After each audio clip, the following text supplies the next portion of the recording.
lahat naman talaga pwedeng i-hack sa fact.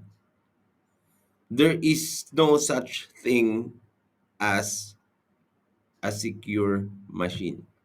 Kaya nga laging pati Windows nyo, pati Apple nyo, yung Mac nyo, lahat ng gadgets nyo, Android nyo, may updates lagi.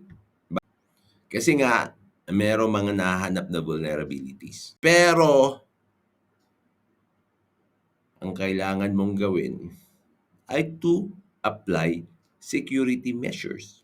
Yun naman yun eh. Kailangan talaga may security measures dyan.